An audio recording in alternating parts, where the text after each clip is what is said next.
قرآن مقدس کے فرمودات کو اور قرآنی آیات کو جب ہم دیکھتے ہیں تو ہمیں یہ بات واضح ہوتی نظر آتی ہے، ثابت ہوتی نظر آتی ہے کہ اللہ رب العزت کے ہاں نبی اکرم صلی اللہ علیہ وآلہ وسلم کے عظیم صحابہ کا مرتبہ اس قدر بلند ہے اور صحابہ کرام کی عظمتیں اور ان کی قربانیاں اللہ کے ہاں اس قدر مقبول ہیں کہ اللہ رب العزت نے قرآن مقدس کی آیات کے ذریعے انہیں جنت کی بشارت عطا فرمائی ہے، جنت کی بشارت عطا فرمائی۔ اور جب نبی پاک صلی اللہ علیہ وآلہ وسلم کے مقدس فرامین کو دیکھتے ہیں تو ان سے بھی یہ باتیں ہمارے سامنے واضح ہوتی نظر آتی ہیں کہ نبی اکرم صلی اللہ علیہ وآلہ وسلم نے بھی اپنے جانثاروں کے لیے جنت کا وعدہ فرمایا ہے کہ اللہ رب العزت انہیں جنت عطا فرمائے گا۔ ہمارا ان دونوں باتوں پر ایمان ہے، قرآن مقدس کی آیت ہو یا نبی اکرم صلی اللہ علیہ وآلہ وسلم کا مقدس بابرکت فرمان ہو، تو ان دونوں باتوں پر ہمارا ایمان ہے۔ وقت گزرتا گیا، سیدنا صدیق اکبر رضی اللہ عنہ کا دور خلافت، آپ کے بعد حضرت سیدنا فاروق اعظم رضی اللہ تعالی عنہ کا دور خلافت، اور پھر حضرت سیدنا عثمان غنی رضی اللہ تعالی عنہ کا دور خلافت۔ اس کے آخر میں جا کر ایک علاقہ میں کچھ ایسے لوگ پیدا ہوئے کہ جنہوں نے حضرت مولا علی شیر خدا رضی اللہ تعالی عنہ کو صحابہ کرام کے مقابل لا کر کھڑا کر دیا۔ اس میں سے ایک بات کہ خلافت حق بنتا تھا حضرت مولا علی شیر خدا رضی اللہ تعالی عنہ کا، حضرت ابوبکر صدیق نے غصب کر لی خلافت، حضرت فاروق اعظم نے غصب کر لی، حضرت عثمان غنی نے خلافت غصب کر لی۔ اصل حق تو بنتا تھا حضرت مولا علی شیر خدا رضی اللہ تعالی عنہ کا۔ اور اس وقت سے یہ فتنہ کھڑا ہو گیا کہ لوگوں نے حضرت مولا علی شیر خدا رضی اللہ تعالی عنہ کو حضرت ابوبکر صدیق رضی اللہ عنہ، حضرت فاروق اعظم رضی اللہ عنہ اور حضرت عثمان غنی رضی اللہ تعالی عنہ کے مقابلے میں لا کر کھڑا کر دیا۔ اب یہاں سے معاملہ خراب ہوا، گڑبڑ ہوئی۔ اب اس فکر کے لوگ بھی ان کے ساتھ اکٹھے ہوتے چلے گئے اور وہ اپنے آپ کو مولا علی شیر خدا رضی اللہ تعالی عنہ سے محبت کرنے والا کہتے تھے کہ ہم ان سے محبت کرتے ہیں۔ اس محبت کی بنا پر ہم یہ بات کہتے ہیں کہ خلافت مولا علی کا حق تھا، ان سے وہ حق لیا گیا اور نبی اکرم صلی اللہ علیہ وآلہ وسلم نے خلافت ان کو عطا فرمائی تھی۔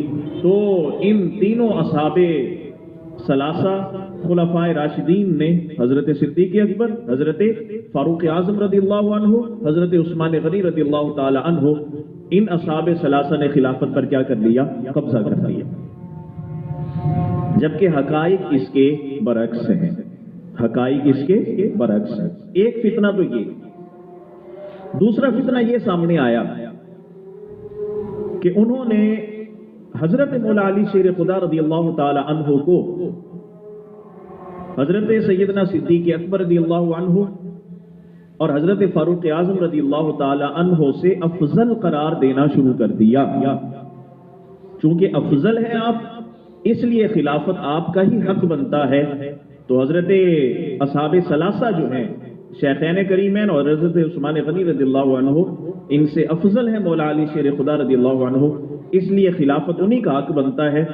ایک تو انہوں نے خلافت پر قبضہ کیا، خلافت کو غصب کیا، اور مولا علی شیر خدا رضی اللہ تعالی عنہ کو ان کا حق نہیں دیا۔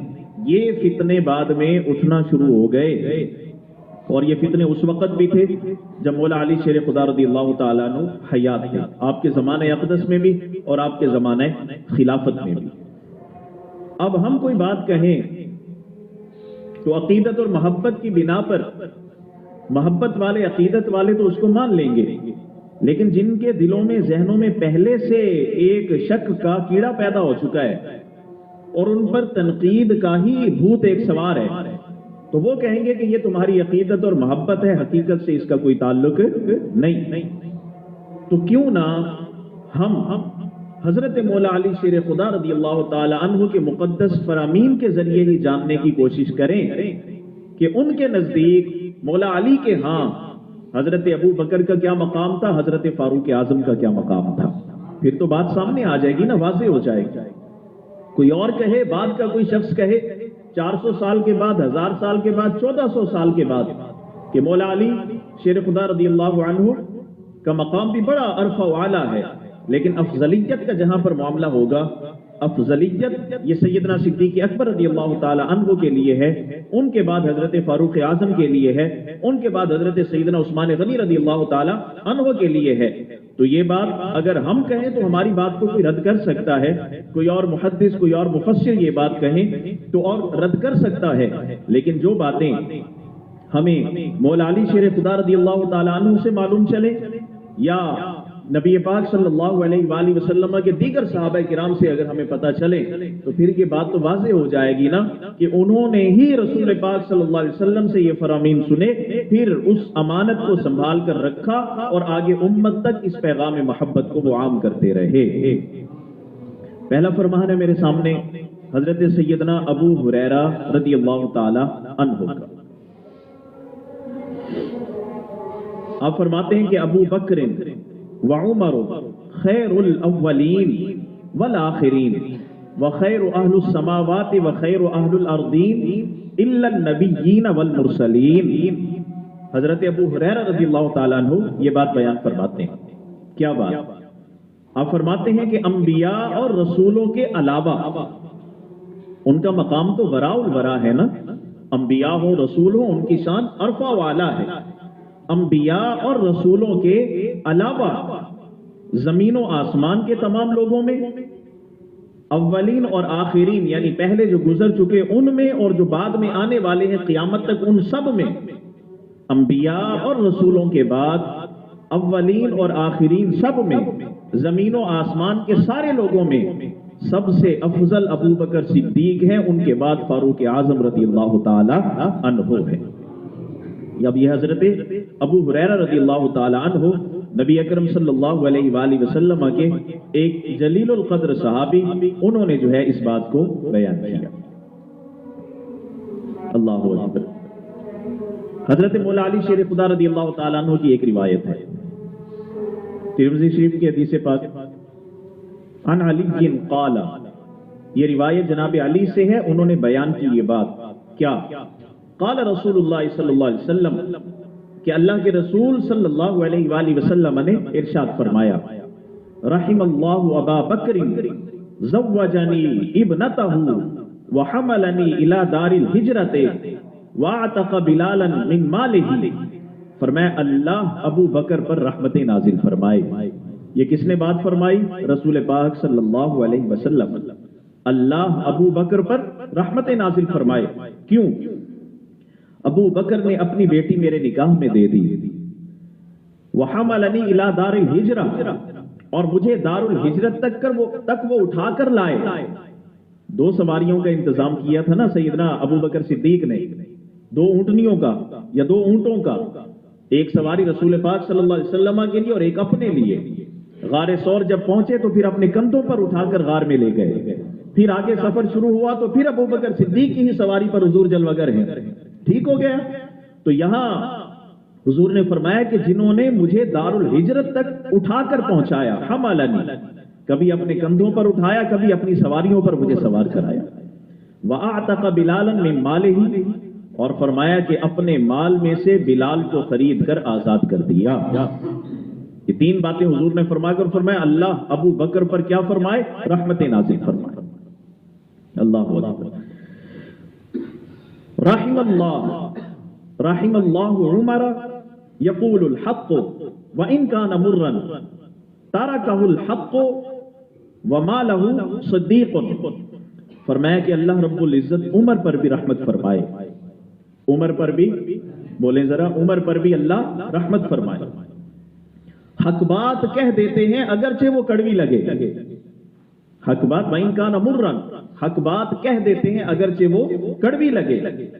فرمایا حق کی خاطر تنہا رہ جانا وہ گوارا کر لیتے ہیں لیکن حق بات چھوڑتے نہیں۔ فاروق اعظم رضی اللہ عنہ اور حضور نے فرمایا رحم اللہ عثمان تستحییہ الملائکہ، فرمایا اللہ عثمان پر بھی رحمتیں عطا فرمائے، اس سے فرشتے بھی حیا کرتے ہیں، فرشتے بھی حیا کرتے ہیں۔